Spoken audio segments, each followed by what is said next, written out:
신약성경 로마서 1장 26절부터 32절 말씀 봉독하겠습니다. 이 때문에 하나님께서 그들을 부끄러운 욕심에 내버려 두셨으니 곧 그들의 여자들도 순리대로 쓸 것을 바꾸어 영리로 쓰며 그와 같이 남자들도 순리대로 여자 쓰기를 버리고 서로 향하여 음욕이 부릴 듯하며 남자가 남자와 더불어 부끄러운 일을 행하여 그들의 그릇됨에 상당한 보응을 그들 자신이 받았느니라. 또한 그들이 마음에 하나님 두기를 싫어하며 하나님께서 그들을 그 상실한 마음대로 내버려 두사 합당하지 못한 일을 하게 하셨으니 곧 모든 불의, 추악, 탐욕, 악의가 가득한 자요 시기, 살인, 분쟁, 사기, 악독이 가득한 자요 수군수군하는 자요 비방하는 자요 하나님께서 미워하시는 자요 능욕하는 자요 교만한 자요 자랑하는 자요 악을 도모하는 자요 부모를 거역하는 자요 우매한 자요 배약하는 자요 무정한 자요 무자비한 자라. 그들이 이 같은 일을 행하는 자는 사형에 해당한다고 하나님께서 정하심을 알고도 자기들만 행할 뿐 아니라 또한 그런 일을 행하는 자들을 옳다 하느니라. 아멘. 델 알렌도라고 하는 박사가 인간의 가장 기본적인 욕구를 두 가지로 압축해서 말씀하신 적이 있습니다. 댄 알렌도 박사에 따르면 인간의 가장 근본적인 욕구 두 가지는 아주 어린 시절부터 늙어서 죽을 때까지 우리 인간의 마음속에서 떠나지 않는 두 가지의 주제이기도 하다고 이렇게 말씀합니다. 하나는 나를 사랑해 주세요 라고 하는 하나의 욕구고 또 하나는 내 마음대로 하고 싶어요 라고 하는 욕구, 이 두 가지라고 합니다. 이 두 가지의 욕구 속에서 끊임없이 사람은 질문하게 되어 있다는 것이죠. 하나는 나는 사랑받는 존재인가요? 라고 하는 질문이죠. 그것은 부모님과의 관계 안에서 친구들과의 관계 안에서 또 세상 속에서 계속해서 이 질문을 던지게 됩니다. 자기도 모르는 사이에 말이죠. 또 한 가지 내 마음대로 할 수 있나요? 라고 하는 질문도 계속해서 던진다는 것이죠. 어떤 상황에서건 내 마음대로 해보려고 하는 욕구가 우리 안에 있기 때문에 우리가 분명히 어떤 질서 가운데 있고 그것이 위계 질서이든 어떤 우리가 놓여 있는 어떤 상황의 어떤 다른 질서이든 우리의 자유가 침해당하는 것을 우리 자유가 제약당하는 것을 알고 있지만 우리는 끊임없이 도전해 보는 것이죠. 내 마음대로 할 수 있나요? 라고 하는 것을 질문해 봅니다. 좋은 부모는 이 두 가지 질문에 대해서 잘 대답해 주는 부모가 좋은 부모라고 할 수 있습니다. 좋은 부모는 이렇게 대답합니다. 그래, 너는 사랑받는 사람이야. 넌 사랑받고 있어. 분명히 너는 사랑받는 내 딸이고 내 아들이다 라고 말해주면서 동시에 그러나 너는 네 마음대로 살 수는 없어. 너는 부모에게 순종해야 되고 부모가 가르치는 대로 배우고 따라야 한다 라고 가르칠 때 자녀들이 부모가 정해준 한계 안에서 건강하고 자존감이 높게 자라게 된다는 것이죠. 자녀들에게 있어서 늘 자기 마음대로 하지 못한다는 것은 불만입니다. 자녀들은 내 자유의 한계가 어디까지인가를 알고 싶어 합니다. 그래서 끊임없이 내 마음대로 할 수 있는 한계를 테스트해 보죠. 자녀들이 테스트해 보는 기준은 부모의 분노죠. 부모가 화를 내면 거기까지만 해야 되는구나. 부모가 화내는데 넘어서서 하면 안 되는구나. 그런데 부모가 화를 내지 않으면 이건 내게 허용된 거구나 이렇게 생각을 하고 부모가 화낼 때까지 계속 그 한계를 테스트해 보는 것입니다. 부모에게 있어서는 그러한 자녀들의 시도가 좀 이상하게 느껴집니다. 왜 얘는 내가 화낼 때까지 이렇게 만들지? 이렇게 생각을 하죠, 부모들은. 하지만 자녀들은 내가 확보할 수 있는 최대한의 자유를 확보하고자 내 마음대로 살고 싶은 욕구를 최대한 발휘하고자 그렇게 해보는 것입니다. 하나님과 사람과의 관계에서도 비슷합니다. 하나님은 우리를 사랑하십니다. 그래서 끊임없이 우리에게 나는 너를 사랑한다 라고 말씀해 주시죠. 그와 동시에 하나님께서는 우리에게 좋은 아버지로서 너는 너 마음대로 할 수 없단다 라고 말씀해 주십니다. 너 마음대로 살았을 때는 행복하지 않다고 우리가 우리 마음대로 살 때는 우리에게 결코 기쁨이 찾아오지 않는다고 말씀해 주시면서 하나님께 순종하라고, 하나님의 말씀대로 살아야만 행복하다고 우리에게 가르쳐 주십니다. 우리가 이러한 하나님의 부르심 앞에서 그 관계의 법칙을 어겨나갈 때 하나님께서는 우리 부모가 우리 자녀에게 하듯이 똑같이 우리에게 때로는 화를 내시기도 하고 우리에게 훈계하시기도 하고 때로는 징계하시기도 하십니다. 부모가 자녀들과의 관계 안에서 이렇게 끊임없이 자기 자유의 한계를 테스트해보고 부모가 어디까지 참을 수 있나, 어디까지 가면 화를 내나 뭐 이런 것을 테스트해 볼 때 부모는 그 굉장히 힘들어합니다. 쌓이고 쌓이다가 어느 순간 부모가 정말 화가 날 때가 있어요. 정말 화가 나면 부모가 마지막으로 하는 말이 있죠. 그게 뭐냐면 그래, 네 마음대로 해봐. 네 마음대로 해. 이렇게 말하죠. 네 마음대로 해. 이렇게 말하는 부모의 심정은 이렇습니다. 그래, 너가 정말 네 마음대로 하고 싶다면 네 스스로 네 행동의 결과를 받아들이고 맛보고 그 결과에 대해서 네가 책임을 져야 돼 라고 하는 말인 것입니다. 굉장히 무서운 말인 것입니다. 이 말은 하나님을 거역하고 하나님이 없다고 생각하며 자기 마음대로 살아야 되겠다고 결정한 사람에게도 하나님은 동일하게 말씀하시는 것이죠. 사람이 자기 하고 싶은 대로 하면서 살아가고 싶다고 하나님께서 명령하시고 하나님께서 하라고 말씀하신 대로 살기 싫다고 사람이 대답하게 될 때 하나님도 동일하게 대답을 하십니다. 우리 부모들처럼.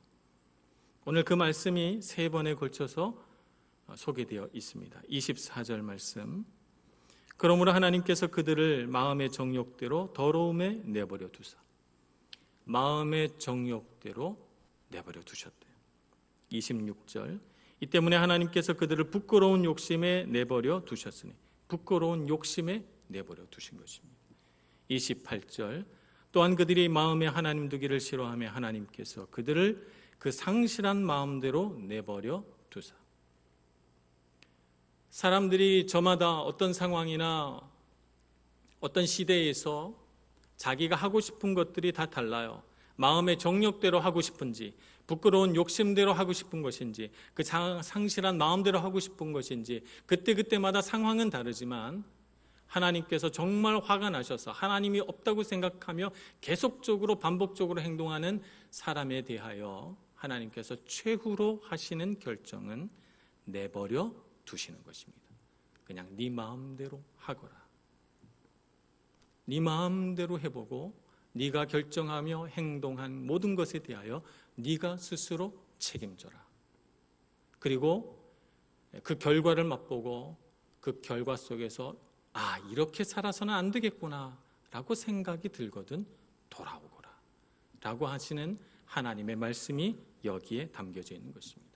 어느 부모가 네 마음대로 해 라고 생각하면서 버린 자식이야 이렇게 생각하겠습니까? 결과를 맛보고 후회하고 자기 죄를 깨닫고 뉘우치고 돌아왔으면 좋겠다라고 하는 마음이 격한 분노와 버무려져서 네 마음대로 해라고 하는 것처럼 하나님도 우리가 하나님이 없다고 생각하고 하나님을 떠나갈 때 이 무신론에 사로잡힌 사람에게는 한 가지 방법밖에 없구나. 하나님 없이 살아보고 그 결과를 맛보고 이렇게 살아서는 안 되겠다고 생각하게 해줘야만 돌아오겠구나라고 하는 것입니다. 오늘날 무신론이 지배하는 세상을 바라봅니다. 하나님이 없다고 생각하는 사람들이 만든 사회와 하나님이 없다고 생각한 사람들이 만들어내는 문화와 그들이 가르치는 교육과 그러한 사상 속에서 만들어낸 수많은 예술품들과 과학 원리들을 우리가 보게 됩니다. 우리는 학교 교육에서부터 사회 윤리와 도덕, 과학과 예술의 분야에 이르기까지 하나님이 없다고 생각하기 때문에 인간 스스로 자기를 가장 높은 자리에 올려놓고 인간 스스로를 가장 지혜로운 존재라고 그렇게 찬양하는 것을 보게 됩니다. 대신에 기독교는 비과학적이다라고 하는 부끄러운 이름을 뒤집어 쓰게 되고 신화라고 하는 이름으로 평가절하 당하는 것을 보게 되는 것입니다. 그리고 기독교의 내용이 무엇인지 그것을 채 알아보지도 않고 기독교는 금욕적이고 기독교는 우리에게 정죄감을 심어주는 그런 종교라고 하는 생각 속에서 기독교를 거부해버리는 이 세상, 무신론이 지배하는 세상을 봅니다. 우리는 이 세상을 바라보면서 우리 지난주일에 같이 묵상했던 것처럼 하나님을 알만한 것들이 분명히 있음을 알아야 합니다. 하나님께서 계시해 놓으신 이 온 우주 만물 속에서 하나님을 알만한 것이 있고 또 우리 심령 깊은 곳에서 우리 영혼 가운데서 하나님을 알만한 것이 있음을 우리가 알아야 합니다. 그래서 우리는 하나님을 경외하고 하나님을 경배하는 법을 배워야 되는 것이죠.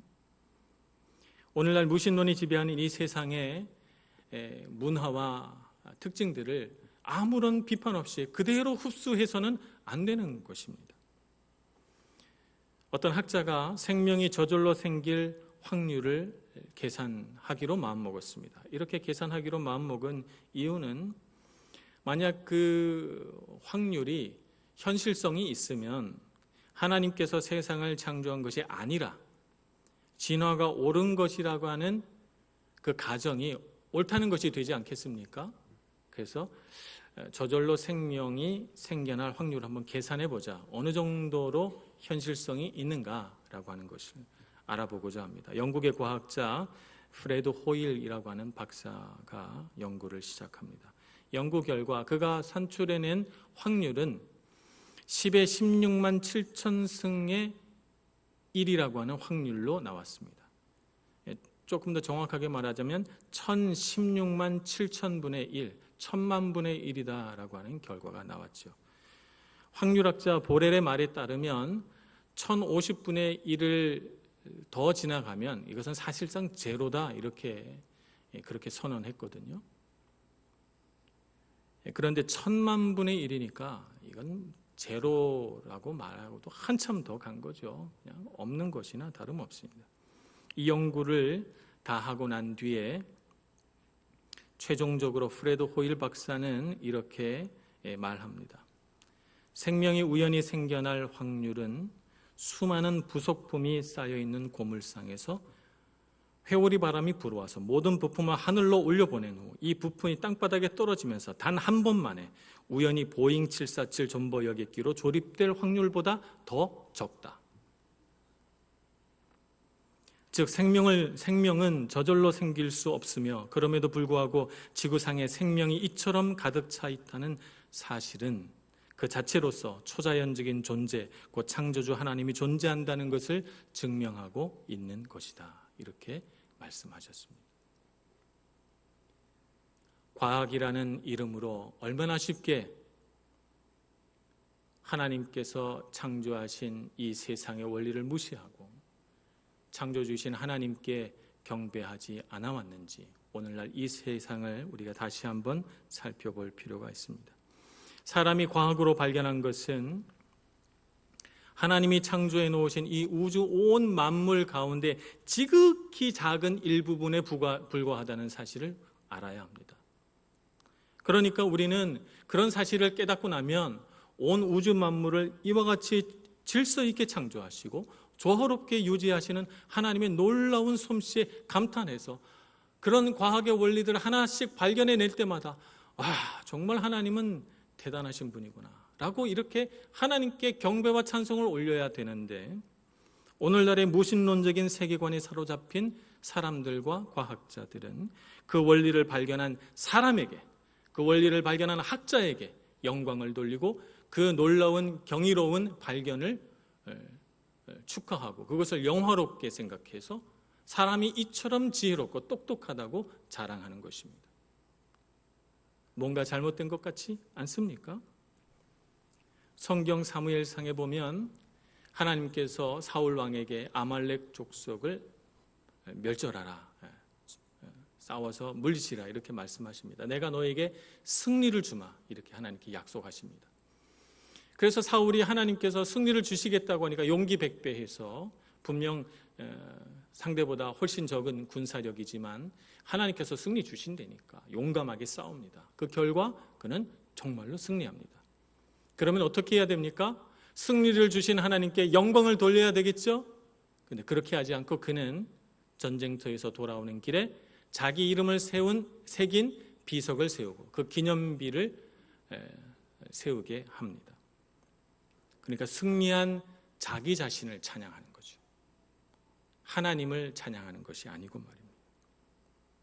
이것은 오늘날 이 온 우주 만물을 작동해 가며 조롭게 운행해 가시는 하나님의 놀라운 솜씨를 찬송하지 않고 그것을 감탄해하지 않고 그것을 발견해낸 사람에게 영광 돌리고 상을 주고 이런 사람의 업적을 기리는 것을 보면서 성경의 사울 이야기와 참 비슷하다 하는 느낌을 받게 됩니다. 이것은 우리 인간 가운데 있는 가장 깊은 죄, 자아도취적인 성향을 우리에게 가르쳐 주는 것입니다. 사람이 하나님을 경외하지 않으면 끊임없이 이렇게 자아도취적인 성향 속으로 빠져들 수밖에 없다는 것, 이것을 우리는 분명히 알아야 합니다. 하나님을 경외하지 않은 사람은 자기도 모르는 사이에 마음이 높아지고 교만해지고 자기를 자랑하게 돼 있다는 것을 알아야 하는 것입니다.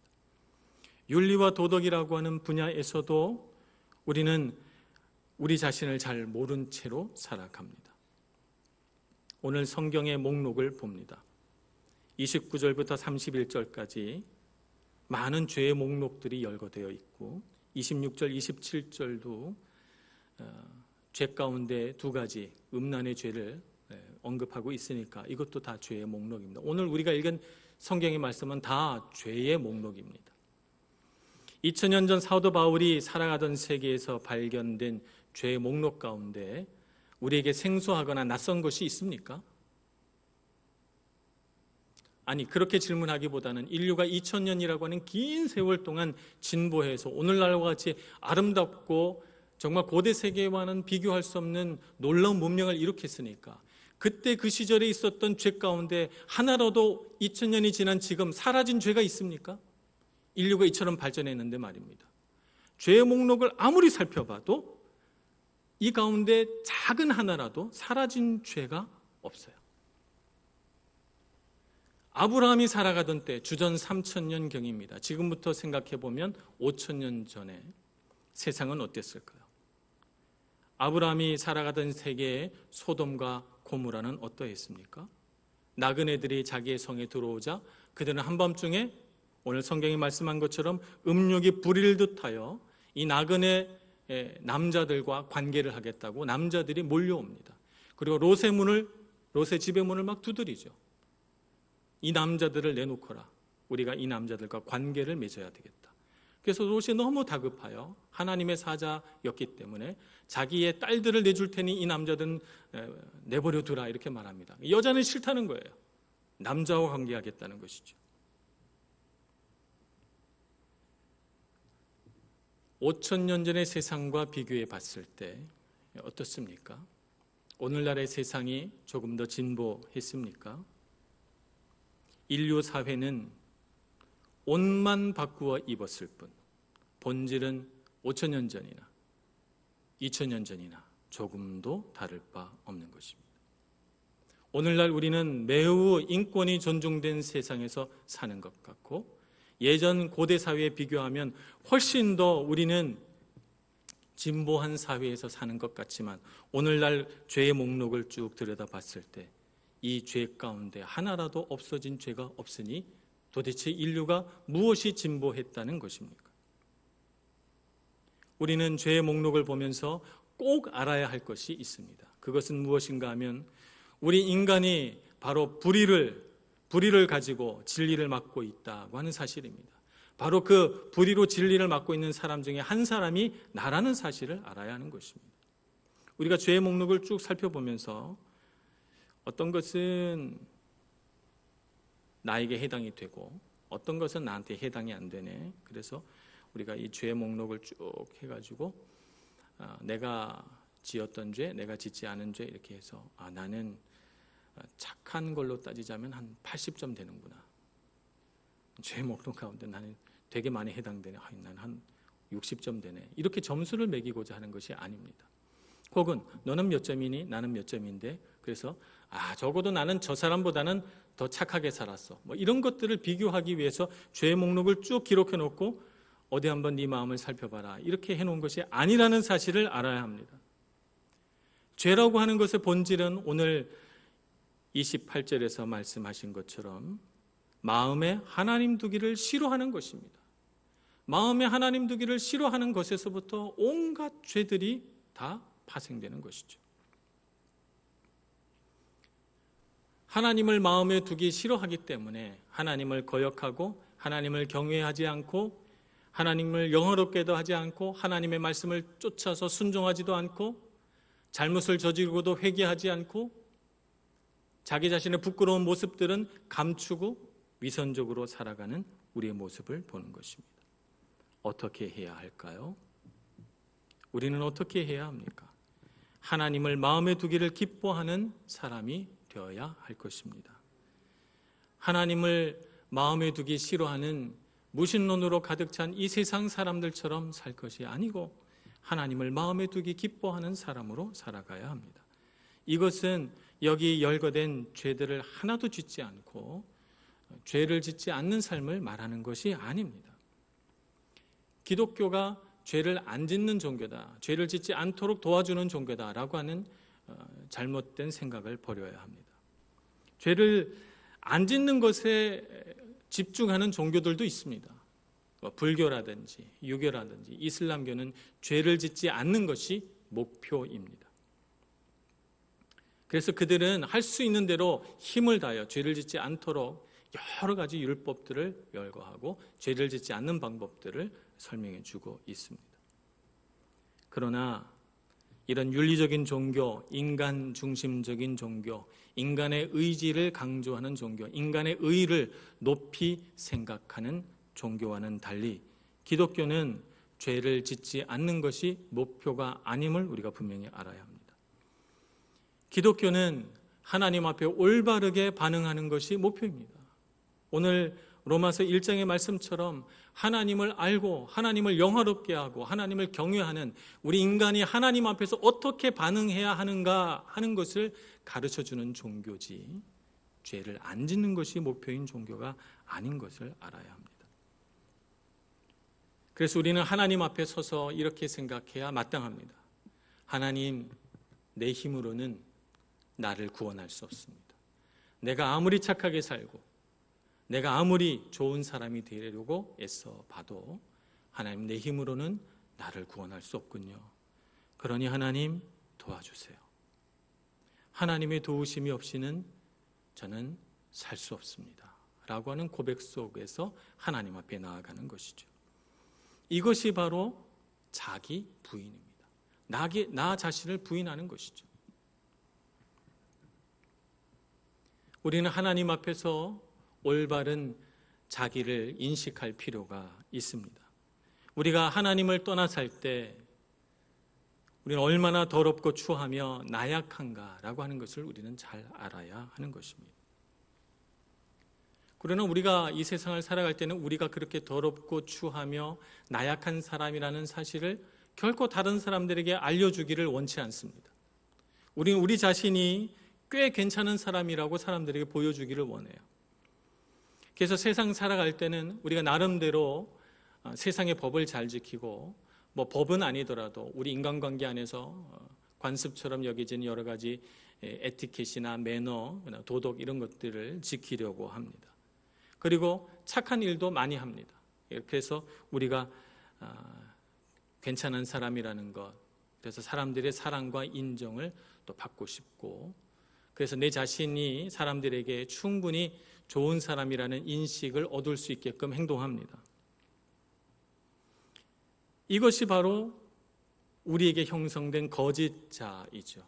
우리에게 씌워진 하나의 가면입니다. 우리는 우리 자신 깊은 곳에서 우리 자신이 어떤 사람인지 알아요. 그렇지만 그것을 사람들에게 말하지 않습니다. 왜냐하면 그것은 우리 마음속 깊은 곳에 있는 부끄러움이고, 우리 마음속 깊은 곳에서는 정말 나를 알면 실망할 거야 라고 하는 마음이 도사리고 있지만, 그러나 그것은 애써 감추고 우리가 굉장히 유능하고 괜찮은 사람이고 착한 사람이라는 것을 알려주려고 합니다.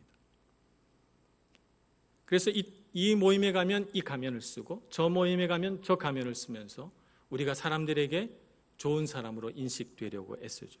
가면을 쓴 자기 자신이 진짜 자기라고 착각하기도 합니다.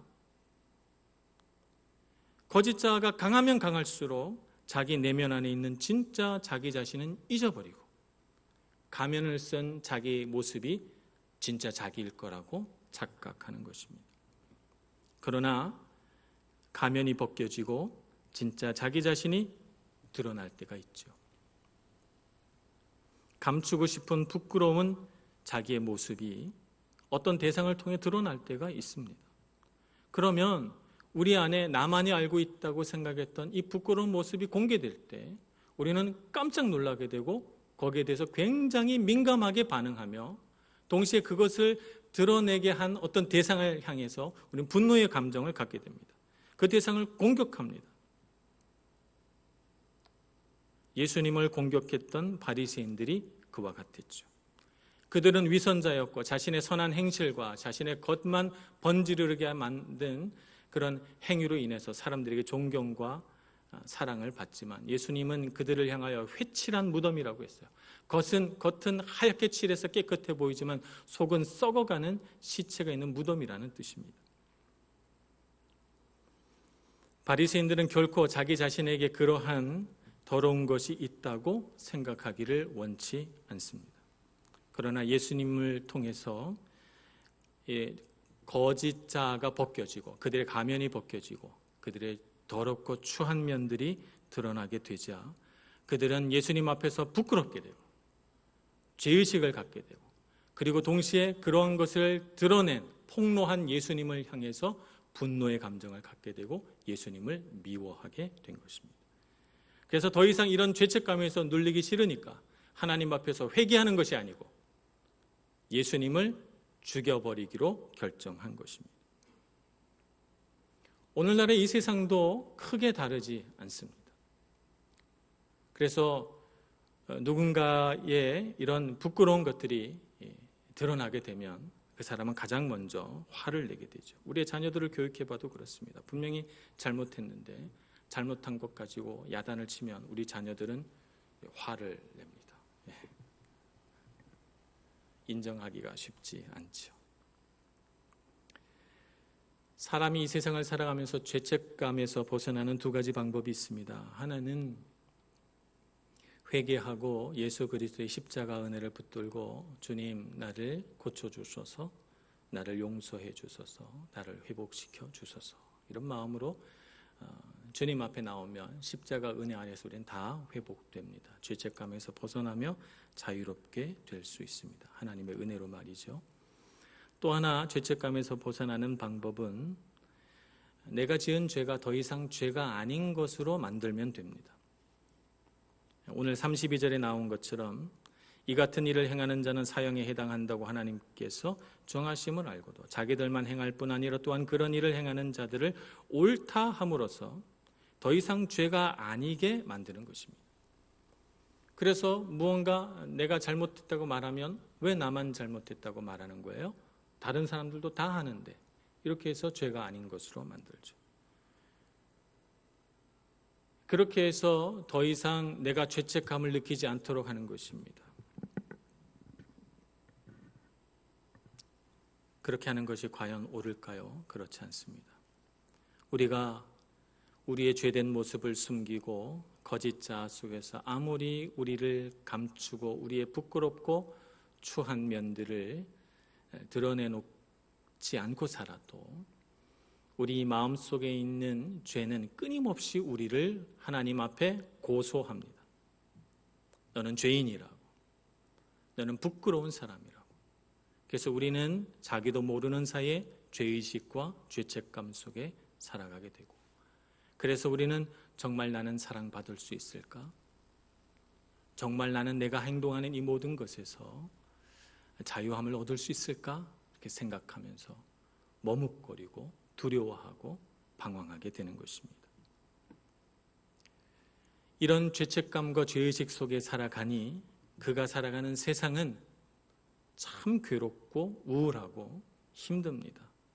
지옥은 우리가 죽어서 가는 것이 아니라 그런 마음과 생각 속에서 살아가는 것이 곧 지옥입니다. 천국은 어떤 곳인가? 천국은 우리가 죽어서 가는 곳이 천국이 아닙니다. 죽어서 가는 장소가 아니라 하나님께서 우리에게 베풀어 주신 예수 그리스도의 인격이 우리에게 천국입니다. 천국은 우리가 이 세상을 착하게 살아서 열심히 우리 의로 하나님을 기쁘게 해서 그래서 우리가 죽어서 하늘 날아가서 받는 보상이 아니고 무슨 상이 아니고 천국이란 하나님과의 관계인 것입니다. 하나님과의 관계를 우리가 친밀한 관계 안에서 누리면, 그래서 그 관계 안에서 기쁘면 우리가 지금 이 세상을 살면서도 천국을 누릴 수 있고, 하나님과의 관계가 병들고 하나님을 경외치 않는 삶을 살아가면 자기 죄가 고소하는 소리를 듣게 되고 그 소리 가운데서 우리는 지옥이나 다름없는 삶을 살아가게 되는 것입니다.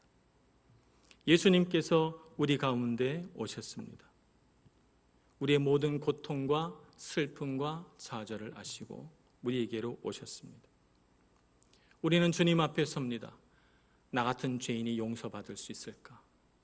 주님도 나를 알면 내가 얼마나 부끄러운 사람이고 얼마나 부끄러운 죄를 많이 행한 사람인 줄 알면 나를 사랑하시지 않을 거야. 그래서 우리는 주님 앞에 머뭇거립니다. 주님께서 오셔서 죄인과 세리와 창녀의 친구가 되어주시고 우리 그 무수한 부끄러운 모습 속에서도 여전히 하나님의 용서받을 수 있는 하나님의 자녀인 것을 우리에게 말씀해 주시고 예수 그리스도의 십자가 은혜로 우리를 이끌어 가십니다. 예수님의 십자가 은혜를 받아들인 사람이야말로 진정으로 죄의 고소로부터, 죄책감과 죄의식으로부터 해방될 수 있습니다. 그러므로 더 이상 하나님이 없는 세상, 무신론이 만들어낸 그럴듯하게 인간이 지혜롭고 인간이 대단한 사람인 것처럼 포장된 세상에서 살지 말고 우리의 가장 부끄러운 모습조차도 용납하시고 용서해 주시며 예수 그리스도의 십자가 은혜 아래서 하나님과의 온전한 관계를 회복해 주시는 하나님을 경외할 수 있는 우리 모두가 되기를 소원합니다. 하나님을 경외할 때 우리는 이 세상을 살면서 천국을 누리게 될 것입니다. 죄가 우리를 묶고 죄가 우리를 가두어서 죄가 참소하는 소리를 듣지 않게 될 것입니다. 그러므로 내 의로, 내 노력으로, 내 지혜로, 내 지식으로 인생을 멋있게 살아보려고 하는 인간 중심적이고 무신론적인 세계관 속에서 벗어나서 하나님을 두려워하고 하나님을 경외하고 하나님을 감탄하고 하나님을 영화롭게 하고 하나님께서 베풀어 주신 은혜를 누리고 그 은혜 안에서 자유롭게 되는 삶을 선택하시는 여러분들 되시기를 축복합니다. 죄의 목록은 바로 우리가 이와 같은 수치스럽고 비참한 삶에서 풀려났다는 것을 우리에게 가르쳐 줍니다. 이런 죄에게 종노릇하지 마시고 예수 그리스도의 종이 되어 참으로 자유롭고 은혜로운 삶을 살아가는 저와 여러분 되기를 간절히 소원합니다. 기도하겠습니다. 자비로우신 하나님 아버지, 우리를 참으로 자유롭게 하시고 우리를 참으로 하나님의 은혜와 사랑으로 다루어 주시는 하나님의 그 크신 은총 앞에 찬송과 영광을 올려드립니다. 우리는 무지하고 연약했으나 우리가 하나님을 사랑하기 전에 주님께서 우리를 먼저 사랑하여 주시고 우리가 하나님을 미처 알기도 전에 우리에게 찾아오셔서 예수 그리스도의 십자가 은혜를 베풀어 주시니 감사합니다. 주님만 붙들고 그 십자가 은혜에 의지하여 살아가는 저희들 되게 하여 주옵소서. 예수님의 이름으로 기도합니다. 아멘.